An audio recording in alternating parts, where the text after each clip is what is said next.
Well, hello, gentle students, gentle readers of history and literature. So welcome to my downtown study here in downtown Spokane, Washington. I thought I would begin with a brief introduction, first of what the following lectures really are all about, and secondly, a brief introduction of myself that might be helpful to you.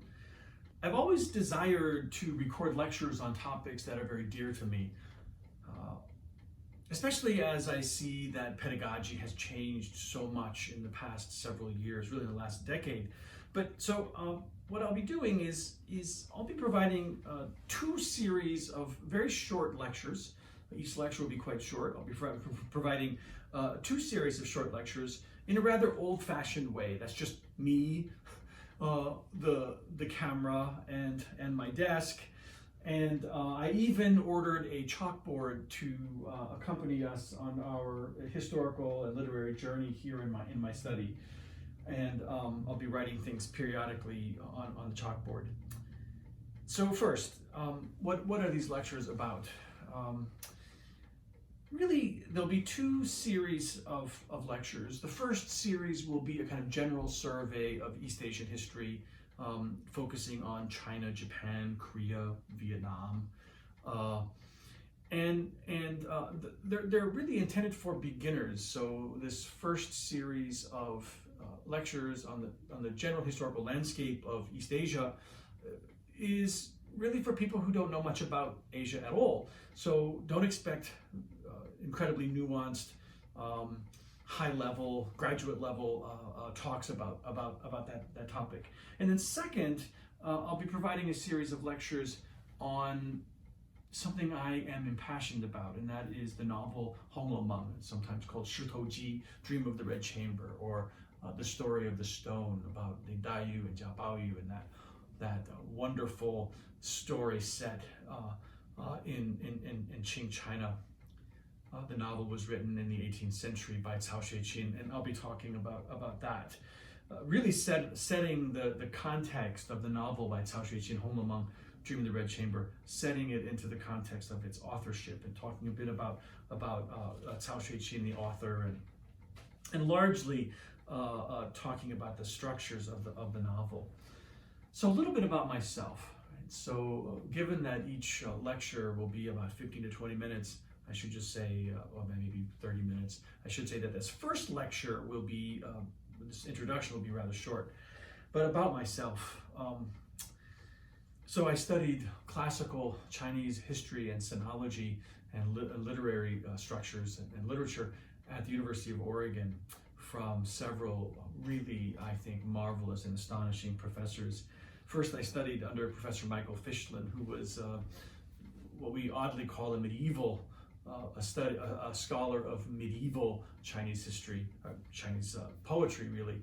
And what's curious about that, the nomenclature of that is medieval what? I mean, China didn't have a Reformation the way that the West did. China didn't have a medieval period, and it did not have Gothic architecture in the medieval period. Although, yes, China did have Gothic architecture. I just finished a book called China Gothic. I guess that was an unabashed promotion of my recent book. But China did not have a medieval period, nor did it have a Reformation and post-Reformation in the same way that the West did. And so, in any case, going back to my professors, I studied from Professor Michael Fischlin, who was a marvelous professor of Chinese poetry. And he taught me a great deal about how to read Chinese poetry as more than just a surface poem, really, to read below the text of the poem and to look at the greater meaning of what the poem conveys, and to read it largely as a kind of resume for the poet, or sometimes a lament, like in Chu Yan's Li Sao, as a kind of lament for being unrecognized by the ruler. But in any case, I studied with Michael Fischlin, and he was a great influence on me. And then I also studied for Professor Wendy Larson, whose specialty was modern Chinese literature and modern Chinese history. And she really focused on contextualizing the literature within the historical landscape within which people like Lu Xun wrote within. And she was just a great influence on me, especially in regards to very rigorously reading the text within the historical context. And then I studied with Professor Marm Epstein, who taught me Mingqing literature, especially looking at novels, 小说, such as Hong Lo Meng, the novel I'll be talking about in these lectures, in one string of these lectures. And she also taught me a great deal about Confucianism and Confucian expectations, liminal behaviors, as she would say, that is sort of issues of gender and issues of societal expectations as expressed within Chinese history and Chinese literature. And you'll hear me conveying an awful lot that if she were to watch these, and hi Marm, if you are watching this, you will see so much of what she has taught me within the next several lectures. And then finally, I studied from Stephen Durant, Professor Stephen Durant, who was really my mentor. Not really, he was definitely my mentor, an intellectual mentor, and my doctoral advisor. And from him, I received the bulk of my intellectual legacy. I mean, this in the field of China studies, we do talk quite a lot about one's pedigree and one's lineage. It's very much a sort of Chinese trait to talk about one's lineage, and I trace myself definitely through the quote-unquote lineage of Professor Stephen Durant, who is something of, I think, one of the really a marvelous scholar of Han Dynasty history and Han Dynasty literature. He wrote a marvelous book about the historian Sima Qian, which inspired me. His book really inspired me to write my first book, which is about his successor, Sima Qian's successor, Bangu, another Han historian. And and I certainly, I'll say a few more things about Steve Durant in a moment and his own lineage. But I also studied under a good deal of other people in the history department. Professor Bryna Goodman, who was a great influence on me in terms of studying sort of early modern and modern Chinese history. She wrote a marvelous book about Shanghai. I studied from Cynthia Brokaw, who I believe now is teaching at Brown. And I also studied from Professor Charles Lockman in Chinese art history, and from Professor Ina Sim, and had a great deal of other people who have had a good influence over me, like Professor David Schaberg and Y.E. Lee from Harvard and the like. Also had a great chat with Professor Anthony Yu from University of Chicago, who really inspired me in many ways in terms of how to read Chinese texts. So anyway, all of that.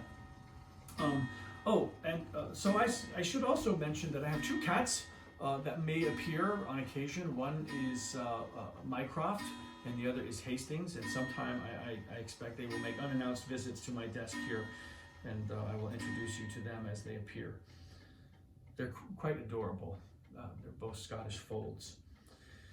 So Steve Durant, he was mentored by a very classical sinologist by the name of Father Paul Sirois. He was a priest, Roman Catholic priest, who had been a missionary in Shanxi province in China before the missionaries were exiled in the early 1950s.